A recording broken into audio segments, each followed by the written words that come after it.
If we take a look around the world, all these sorts of wastes that are out there are being able to be created into things of value. The question is, when does it make sense to do that? As I said before, economic viability. If you cannot make any money doing it, then it's probably not a good idea. But the other things are scale of operations. If you can do it on a laboratory bench, but you cannot do it by the ton, it may not make sense to do it. But if you have a laboratory idea that could be scalable, that could actually be large, then it might be a good idea. But if you're creating more pollution than you're avoiding, then it's not a good idea. If no one wants the thing you're making, if no one wants to buy it, then probably not a good idea. If they don't want to buy it for the same or better price over time, may not be a good idea. In the USA, here is our biodiesel production. It looks like this. We make a lot, we make a little. We make a lot, we stop. We make a lot. And if you plot this to the price of oil, when oil becomes cheap, there's no biodiesel. Oil becomes expensive, lots of biodiesel. So production of biodiesel is tied to crude oil prices. And it's hard to run a business that way, because you stop and start and it's not under your control. So these are the things that says, maybe or maybe not I have a good idea. So what I want to do is take an example that you are familiar with, the example of converting oil to biodiesel, seed oil to biodiesel. And we know this is common. Everybody can do this. It's established. This is not new, right? Not new. We even have regulations around to help us with that. But if we look at the typical process, so we're actually doing science here now, right? You know this. Hydrolysis, transfer, that is the chemistry that we know works. But there's a problem with it. And the problem comes in when the fat is not pure. The fat gets dirty, we start getting soap. We start getting hydrolysis when we don't want it. So we have to have very good oil to get very good product. And very good oil is expensive. Very good oil is hard to make. We also use, sodium hydroxide, potassium hydroxide, that's normal. Those are liquid catalysts, easy to work with. We know that the reaction is catalytic, and so we use this because it's easy and it's cheap. We also work with the alcohols, typically methanol, but methanol comes from natural gas. And how much of your natural gas is going to methanol production when you could be using ethanol that comes from fermentation production? Ethanol is the better sustainable choice. Methanol, not so much. But they don't use ethanol in biodiesel because the reaction is slower. So is that something we can work with? But there's another part of that we tend to forget, that this reaction is also acid catalyzed. People use base because it's fast and easy. Acid works, but it's slower. But we get advantages if we go to acid. What if we use it a different idea?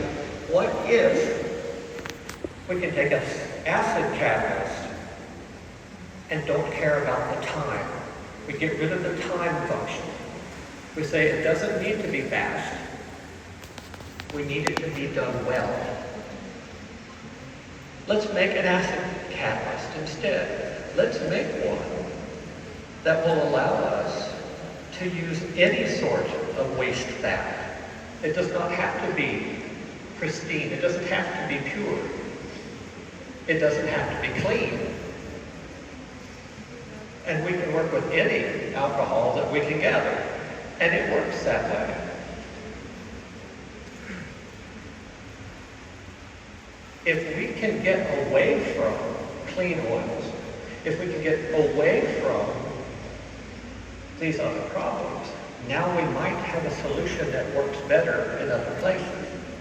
But does it make sense to use it?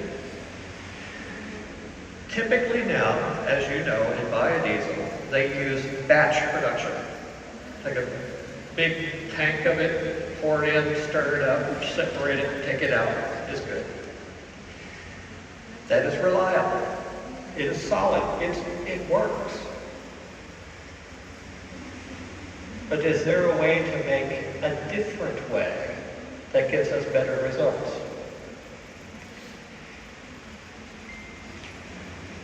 A few years ago,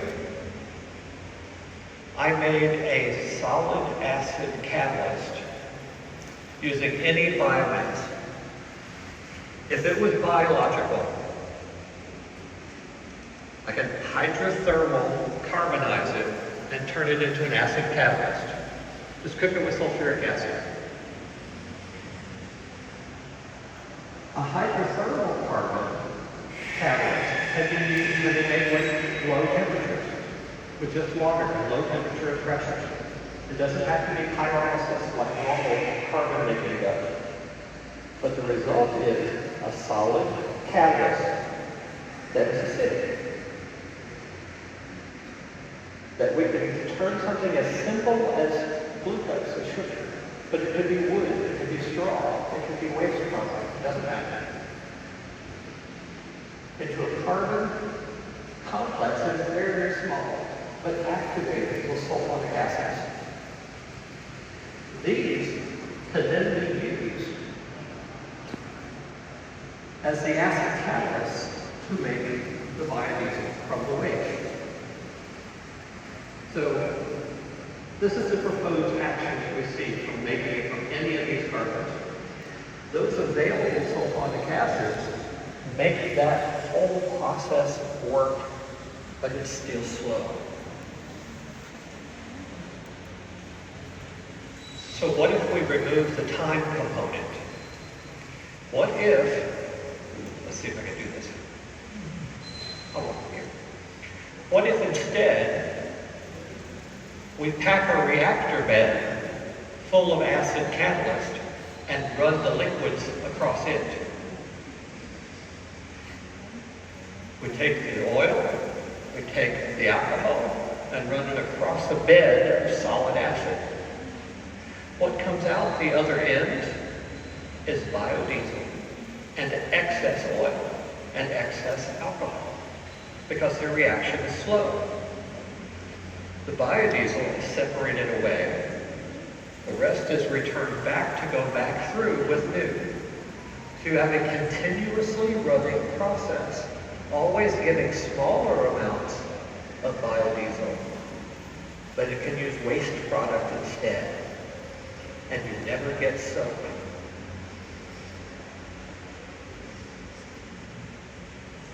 Is this possible? It's a good idea. But is it possible? It is possible, but it is slow. But can it be made bigger? The answer is yes. We can make continuous columns bigger and bigger, with flows larger and larger, taking a small amount of diesel off, and the rest back with new, and continue to collect at rates that are actually kind of impressive. You have to control flow, you have to control temperature, but it is doable to make the product. We looked at the things that were important: flow, temperature, amount of alcohol. So what are all of the aspects of this that need to be optimized for a system like this? Because it's not just a big vat anymore. You take them all in, you take a look, at 70 degrees, we can optimize the mole ratios. We can optimize the time, the residence time on the columns. And we can even operate with raw material that's up to 10% water. And that's crazy. You cannot do that with regular transarification. That's too much water. This, no problem. You increase the temperature to 100 degrees, our performance is much better. The yields are much higher. So you find that there's a very broad area of temperatures and flows with even high amounts of water for the waste that is still producing the biodiesel. If we take those conditions and optimize each one and put them into the system, we found that up to almost 15% water in 11 minutes of reaction time at 100 degrees could produce 400 milliliters of oil, of biodiesel, from only 10 grams of catalyst. 10 grams is not much when you can make it by the kilogram from waste material. But if the catalyst does not last very long, then you'll lose money making catalyst. But we found that the catalyst can work continuously for up to 5 days. So, does it make sense? Do you have a supply of waste oil? Probably more so than you have a supply of good oil. Is there a market here for biodiesel? Maybe. Do you have waste material that can be made into acid catalyst? Yes. Maybe we have an answer. Maybe this is something that can be done.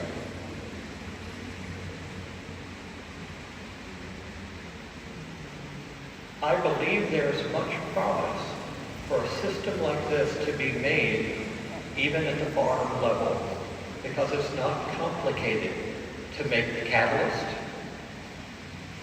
or to make the oil, or to get the alcohol. It is a simple process. So I wanted to show you this and to ask, when does it make sense to take the next step to convert all of the waste to something new?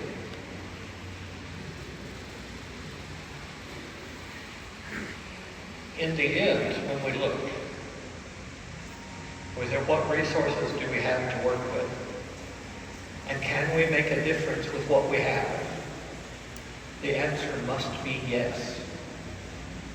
The answer can't be, oh, I don't have this machine, or I don't have these instruments, or I don't have this money. That's only one way to get to answers. We have the capacity here, and the capacity with the tools we have to find solutions, even if they seem simple.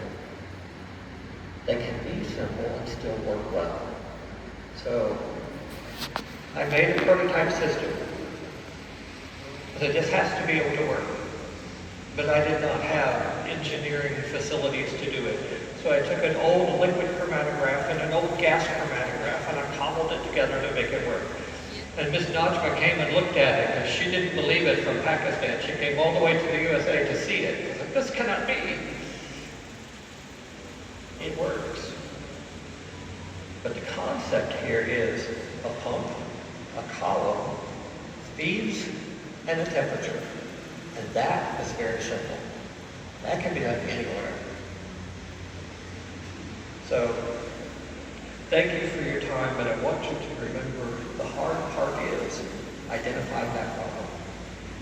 In this case, the problem was, can I make a solution that can be implemented if I don't have lots of fancy equipment to do it with? The answer may be yes, just going to have to be done in a different way than what you might have thought. So, sorry for the delay, but thank you again for your time.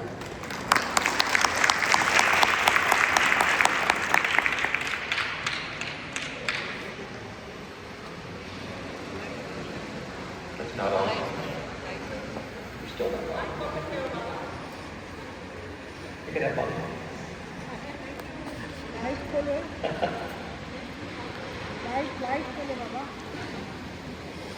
खोलने वाले भी बोलो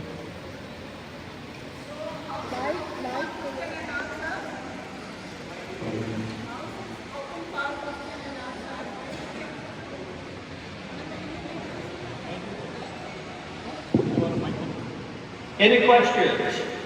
Yes, I have a question. Who has questions? Where I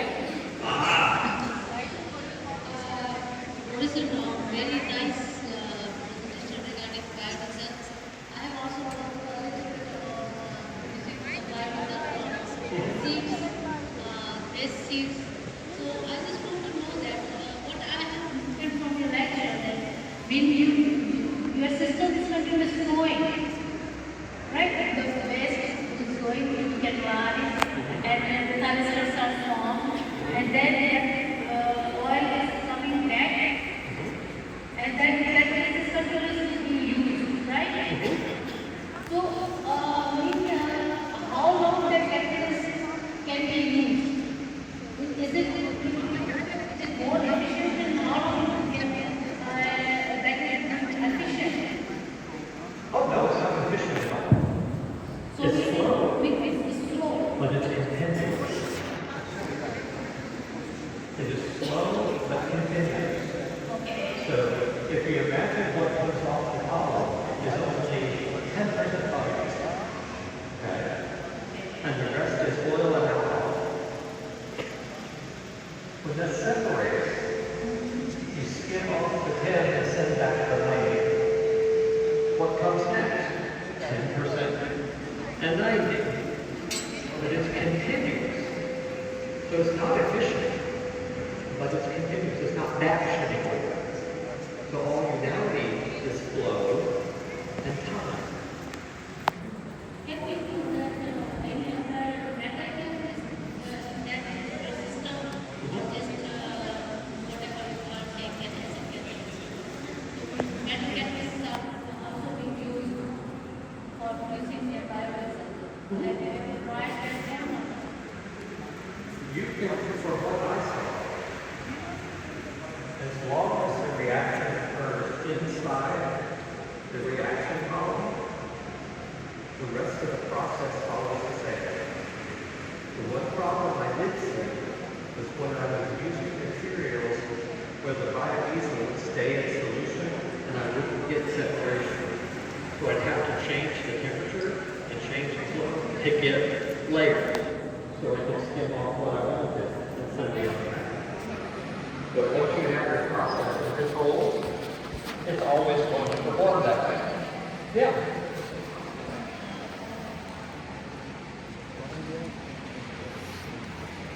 Any other question? Dr. Siraj.